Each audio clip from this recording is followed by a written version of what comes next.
that the people who are in on the Zoom can still see class, and you guys can see the screen as well. That's what we're going to be shooting for.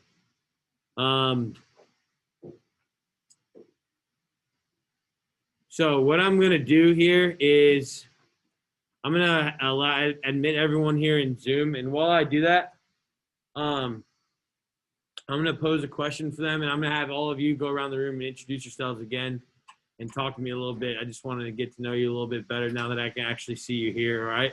You guys good with that? Okay, nobody, I mean, we're all in this together. Told you guys this. Not only is this class hard, but on top of that, we got to do it in a really weird year. So it's possible. The thing about everyone else in the United States is pretty much in a similar situation too. So maybe if you were taking this in like New Zealand, it'd be different, but we're not. So there you go. All right. Oh, actually, no. Fatima's not here. All right. Hey, Zoomers. Hope you guys are doing all right. Happy Tuesday to you. You made it to period 9. You guys look happier than the people here, so there you go. If that makes you feeling better. I'm going to pose a question for you. I want you to put in the chat function one interesting thing that you learned about the motherland, Russia, by reading chapter 21. Put it in the chat function. I'm going to mute for about 4 minutes as I have each kid here introduce themselves. And then when you're here on Thursday, I'll do the same thing to them, okay? Now, put something that's interesting in here or else I'm going to be bored when I read them. Thanks. Okay. Let's start over here. You're going to say your name. You say where you went to middle school, and you're going to say your hardest class so far in the whole north of Central, and then anything you're involved in that we need to know about. Go.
It's all right. I'm sorry.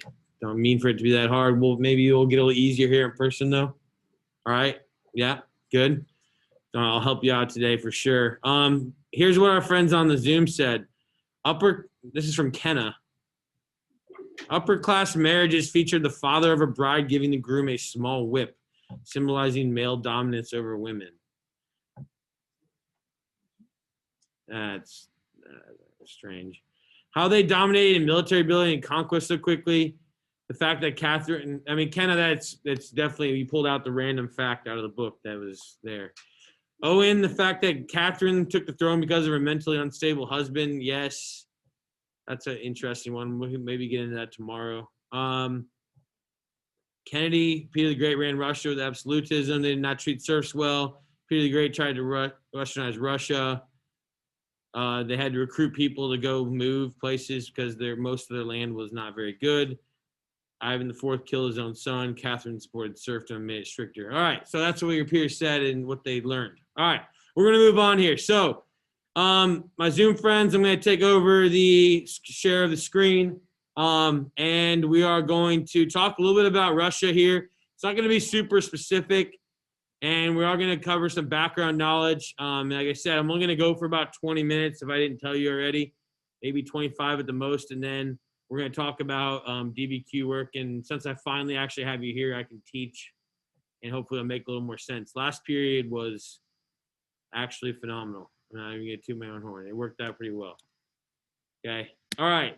So if you're here in person, again, if you just follow on the computer, if that's your style, that's cool. If you are the kind of person who wants to write down stuff on paper, I'm weird. I need to write something down to remember it. That was how I worked. You have fancy finger things I've seen kids do today, so you can make notes on your little screen, I guess. There's all sorts of cool stuff that I don't know about. So whatever is your forte, but zoning out and doing nothing is probably a bad idea. That's my only suggestion, okay? All right, so a couple important things to talk about here. Let's get the pre-background here established and see what you guys know, okay? Important themes: the necessity of a strong central government in Russia. Why? Why do you think that's important? What were they dealing with? Yes. Well, they had to maintain order. What was the problem that they had? Well, they had the Mongol occupation, right? They had states that were on their fringe, like Poland and Sweden and eventually Prussia and Austria, that wanted to take their land in Europe. They also wanted to try to copy those other states. And so a strong central government controlling the serfs became a key theme in Russian history. All right, struggle to embrace or reject relations with the West. Somebody enlighten me on this. What do you think that means?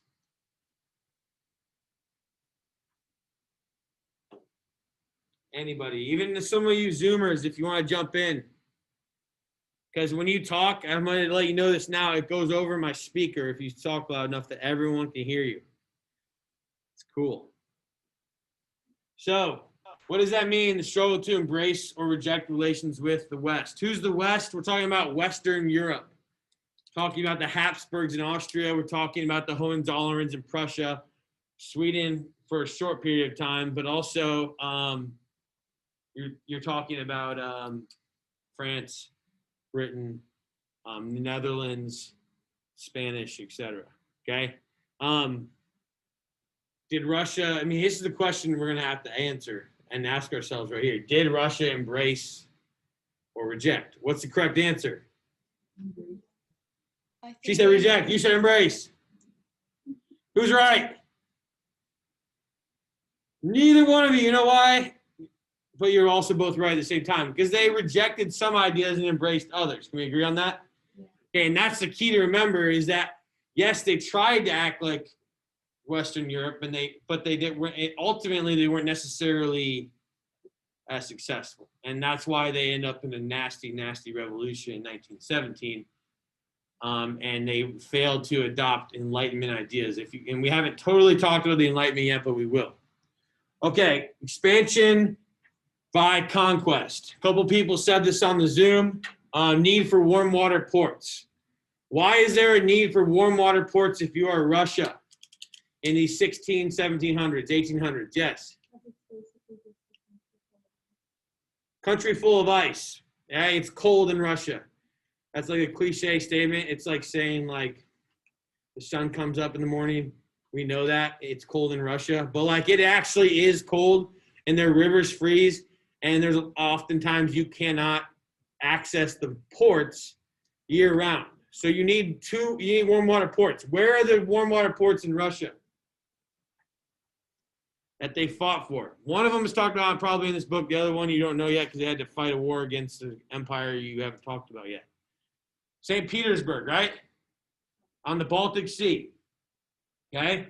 Fought against Kingdom of Sweden in order to gain what's called the window to the west. Why do they need that window?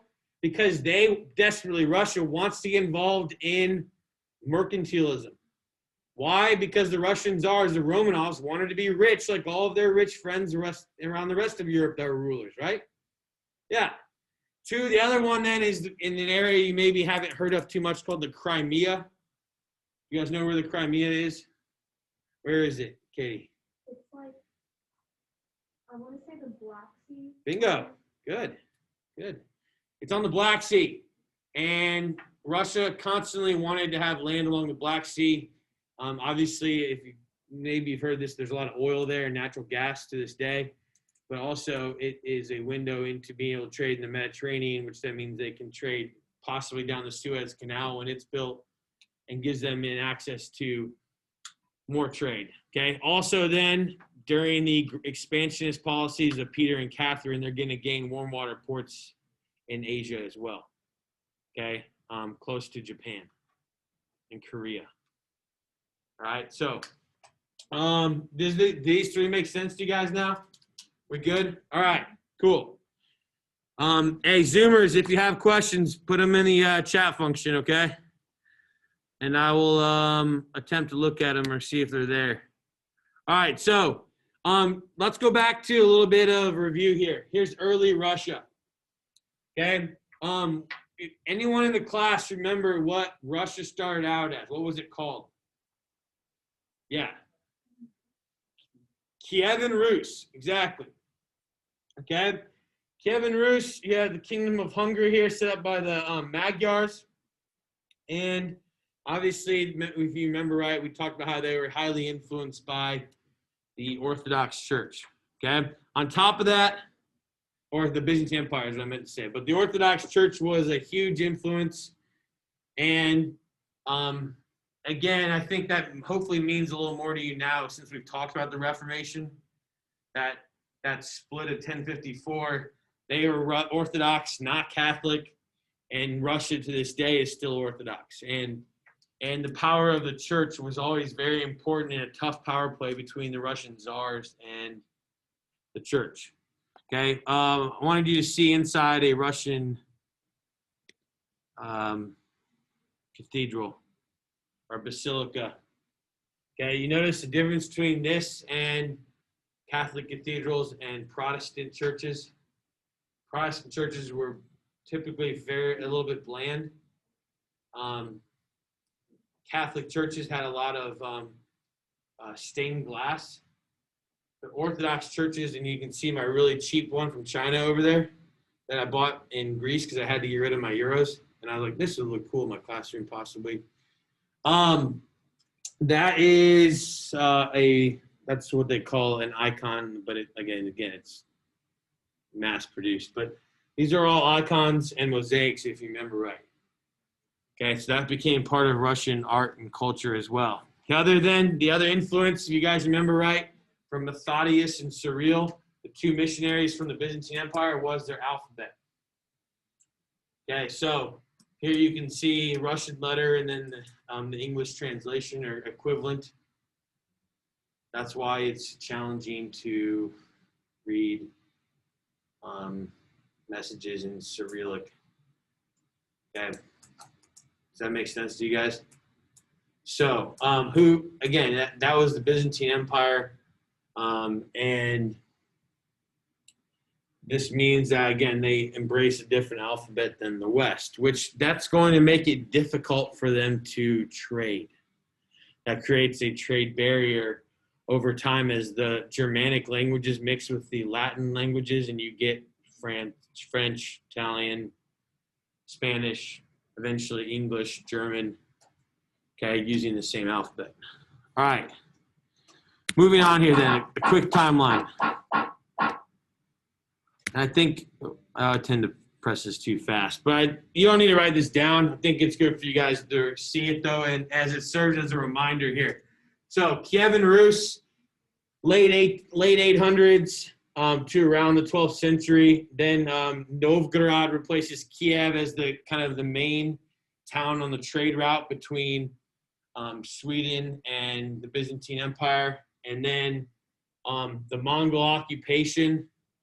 You have Muscovy, or what is now Moscow, as the place that collected tribute. And then you have the establishment of the Russian czars under Ivan III, Ivan IV. And then by 1721, with Peter the Great and then Catherine the Great, you have more of an empire.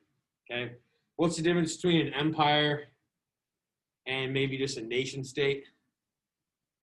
What's the law of empires? There's a rule about empires. I've said this at least 5 times this semester. You maybe not heard it because we were on Zoom. What's the law? What's the rule?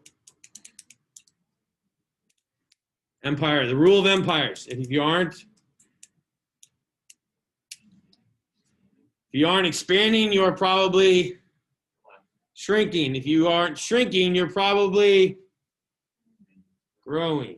Exactly, expanding. So that comes up quite a bit. It's a very easy rule to remember. All right, so a reminder then, in terms of Russian history, the boyars established their position prior to the occupation of the Mongols.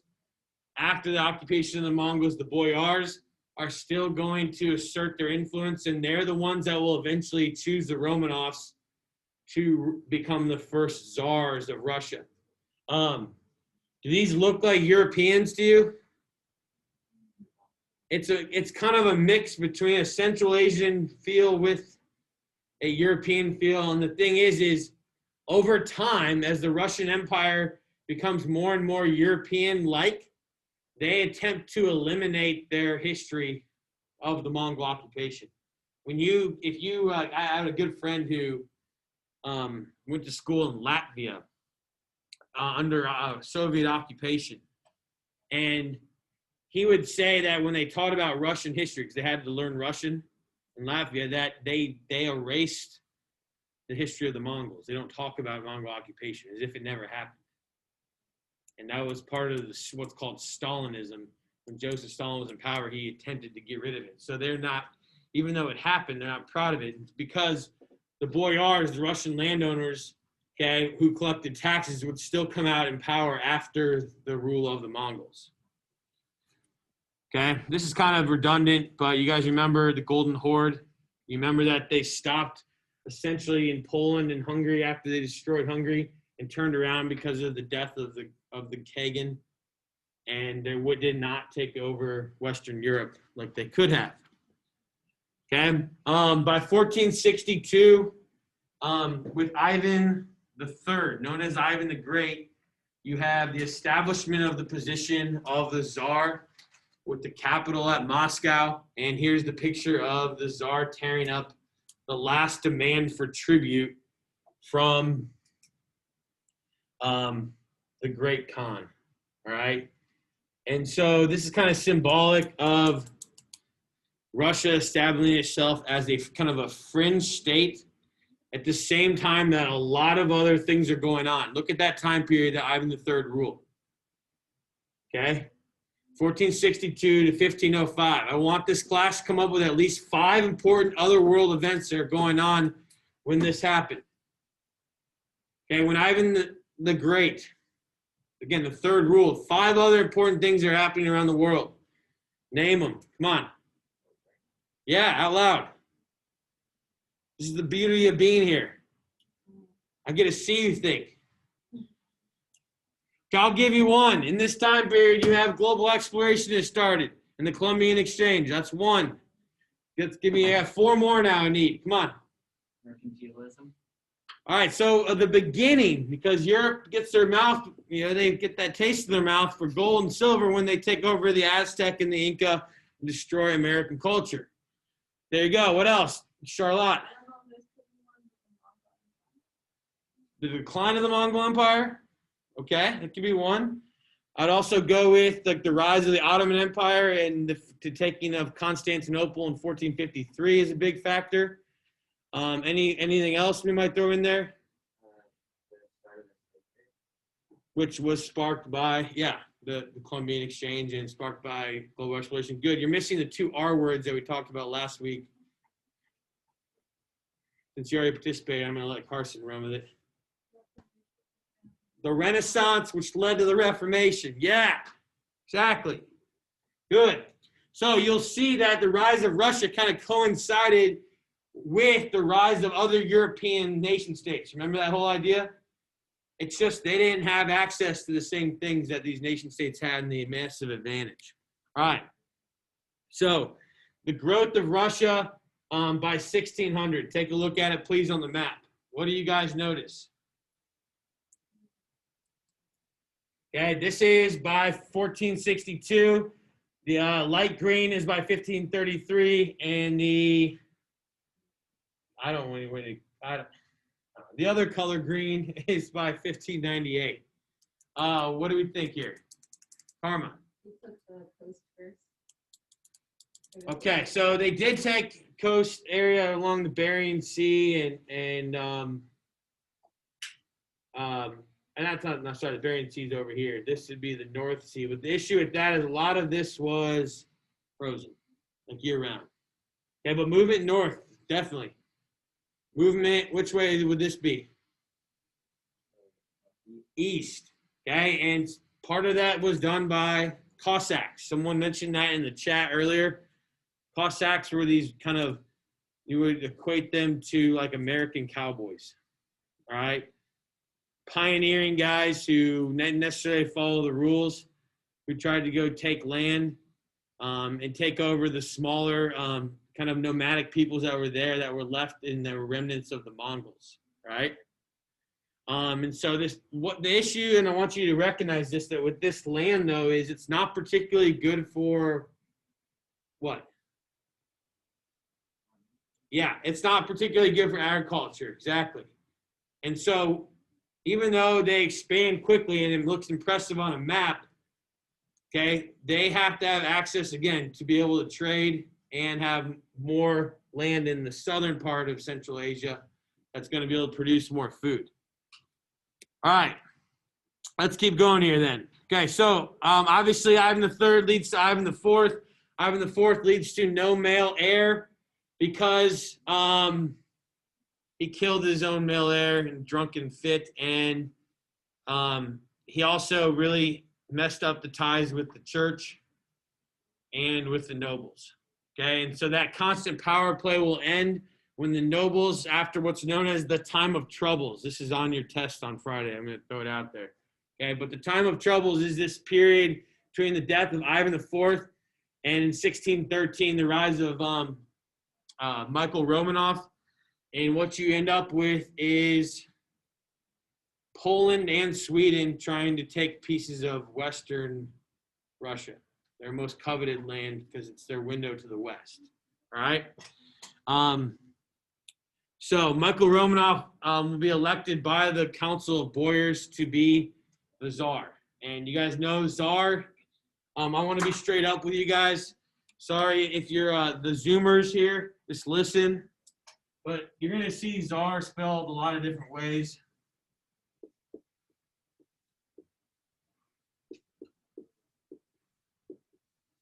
I think your book, when I was making the quiz a little while ago, I was like, I think they go with this version for some reason.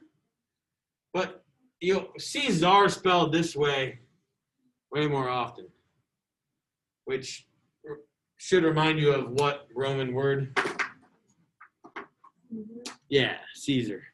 Exactly. Okay. So that just so that you don't get confused when we look at primary sources. This all means the same thing. It's the autocratic ruler of Russia. Okay, so the Romanovs will rule Russia for over 300 years and establish themselves in theory as the autocratic rulers of Russia, and in, like I said, in theory, the equivalent of the Habsburgs in Austria, the Stuarts and Tudors in England, the Capetians in France, and the Hohenzollern family in Prussia. Okay, copy themselves over time to have a similar type of role where they rule over the church. They try to use a divine right to rule. They establish similar buildings. They create cities that they try to vie to be as pretty as other European cities, etc., or as beautiful. Now, I think it's kind of important for you guys to take a look at the Romanov dynasty. Here's the end. 1917, Nicholas II. Obviously, he's killed. You see all of his kids, how there's no line underneath that. You see Anastasia, famous Anastasia, right? Okay, but Peter, you have Michael, Alexis, Peter the Great, Peter the Third, who is incompetent, okay, basically senile, and so his wife had him killed. His wife was a German princess from Prussia named Catherine the Great, and so she converted from Protestantism to, what would she convert to? Orthodoxy, and then would go down as an enlightened despot or somewhat enlightened despot for as the Tsarina of Russia. Okay, if you continue looking, then Nicholas marries a Prussian princess. Alexander marries a Prussian princess.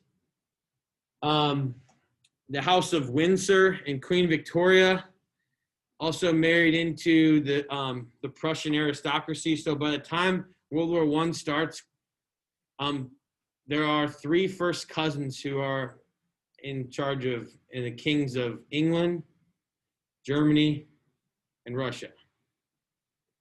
So you're going to have a world war with 3 first cousins against each other. Okay, there's some random history for you, all right?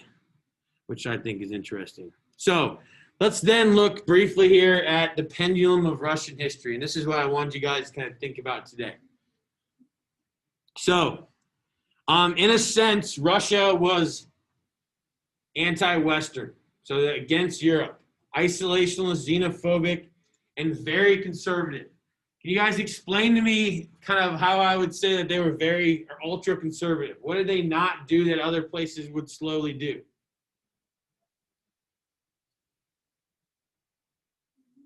Did the peasants gain many rights? No. If you were paying attention, as the czars confirmed their power, the peasants lost more and more rights. Yeah.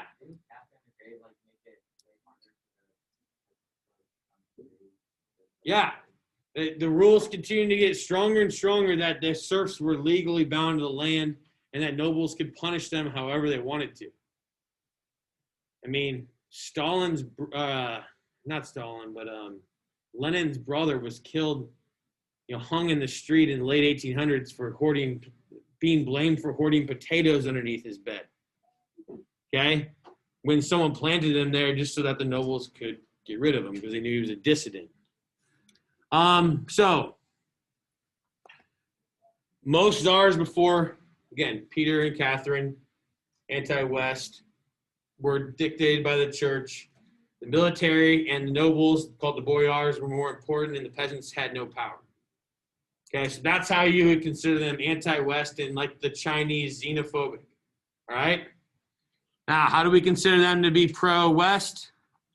For progress and change, new ideas, new technology, enlightened ideas.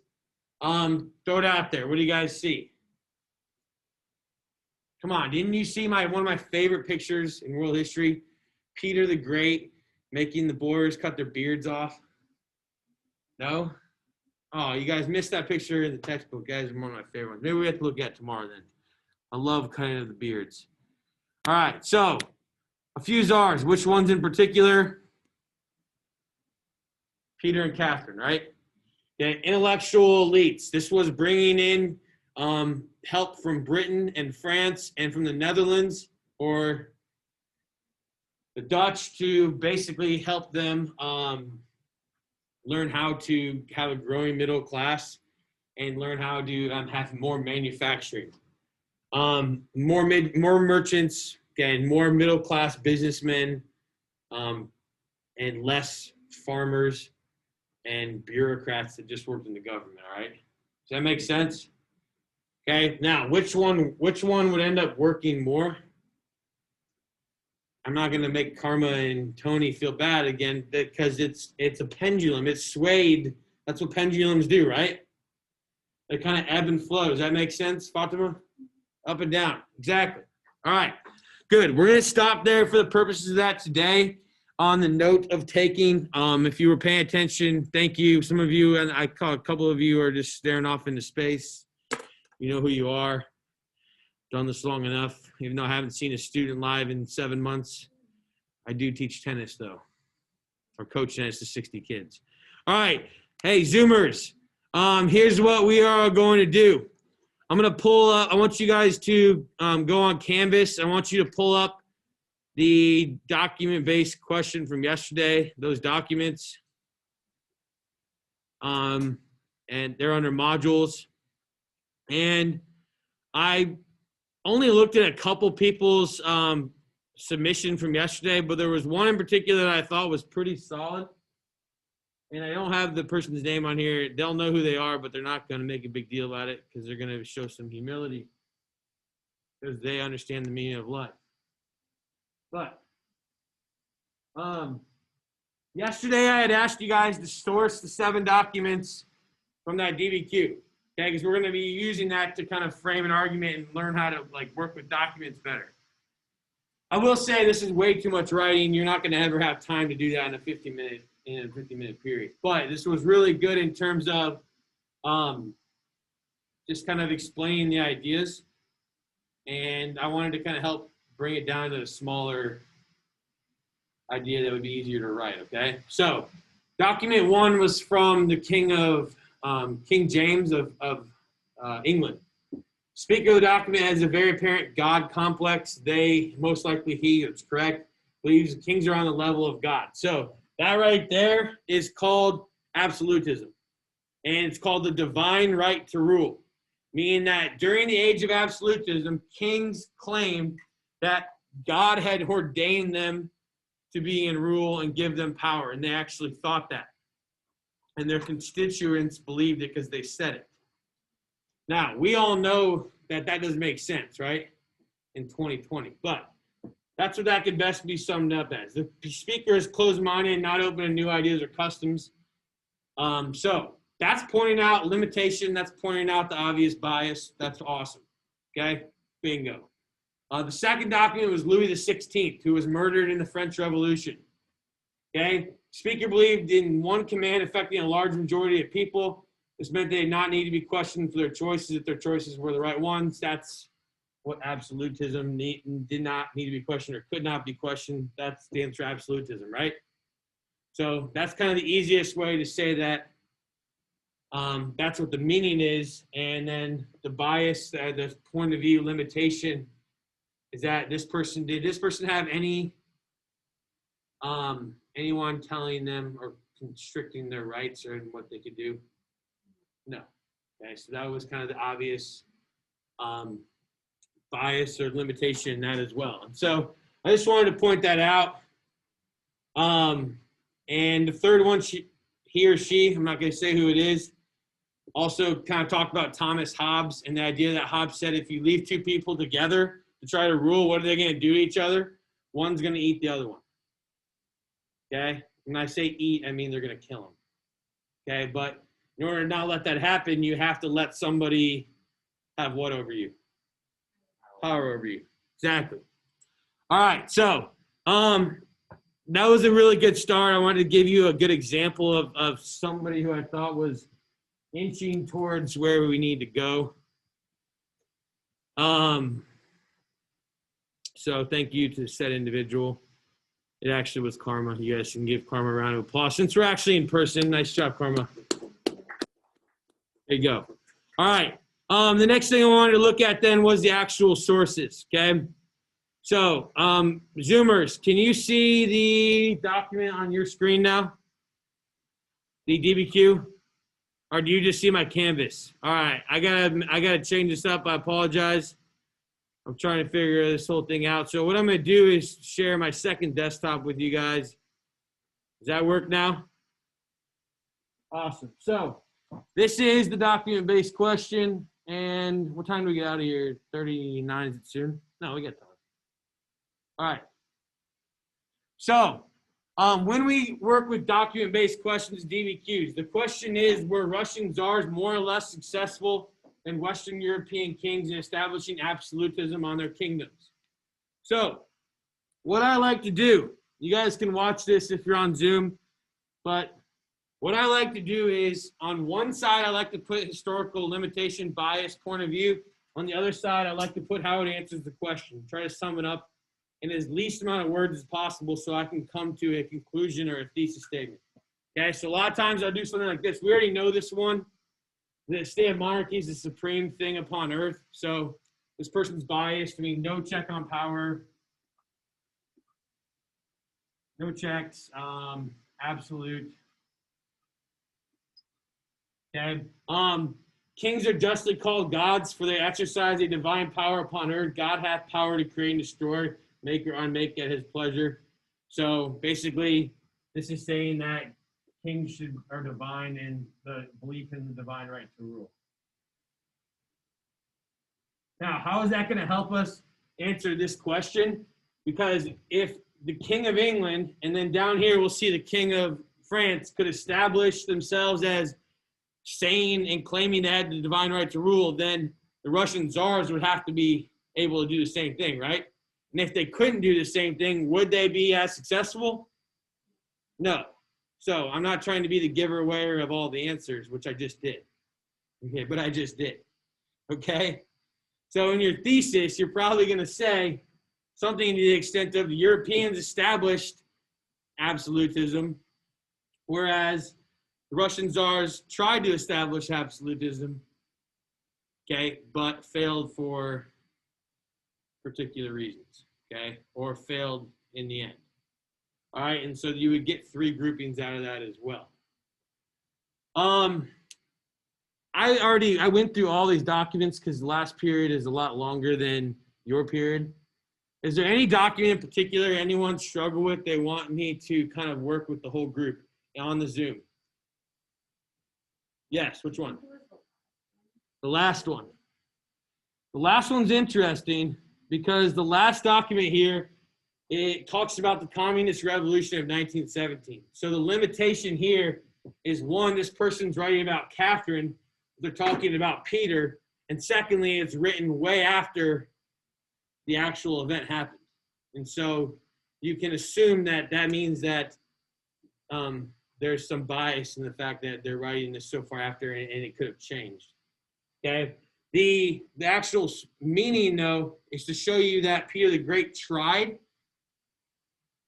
to do what Louis XVI and King James and what the other monarchs around Europe tried to do, but at the end, he failed to do it well enough that it didn't have a lasting impact. And that he wasn't totally absolute, or he wasn't on the same level as other European absolute monarchs. Does that make sense?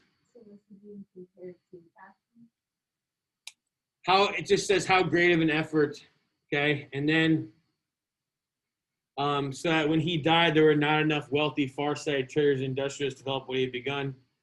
It's not necessarily comparing, it's just saying that had he been more successful, they would not have had the revolution of 1917.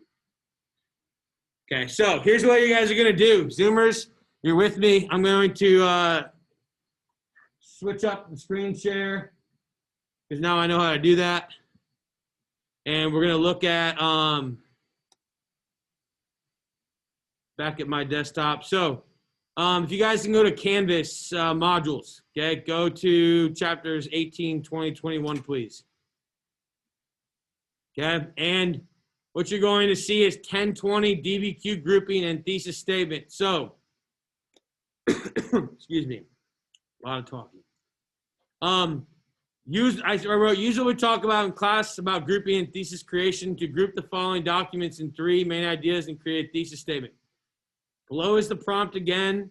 Many have already organized the documents in your point of view work from yesterday that this should be fairly straightforward. So if you put as much time in as the example I showed you, and again, I went through and looked at like 7 of them, and I saw that people already were analyzing what the sources said too. Grouping this and creating a thesis statement should be fairly straightforward. All right. The only other thing, I mean, once you download the worksheet and grouping, you guys are going to do it on here. Probably going to show up over there. It did. Wait, can you guys see that again or not?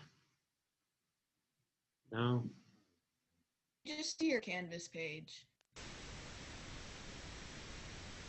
I like to pick a song by Bon Jovi, My Life. All right, can you guys see it now? All right, now they can. This is why the world is so good. So you guys have that DBQ worksheet pulled up? Okay, so thesis, documents are grouped together, topic sentence, that's just gonna come straight from your thesis. And that's all you guys have to do now. You already did the sourcing. And then once we're done with this, we'll work on the other, basically 2 aspects of the essay that you haven't worked on. That's contextualization and synthesis. And then we have to practice, okay? But we're getting there. I swear, I'm telling you right now, I've had years where we've been worse, okay? Even though we've been online, we're getting this done. So this is due by 11:59 tonight. I kind of already did it with you. Now you guys just need to put the documents that match up together and create a strong thesis statement. Try not to use any weak words, okay? Strong words that are concise and are argumentative for your thesis. All right, Zoomers, I'm going to let you go. We got to get the desk cleaned in here. Thanks again for being here. I'm going to stop the share. That was a little bit of a long class. I'll try to not go so long, I guess, in the future. We'll see how it goes, though. Can't make any promises. Take care, guys.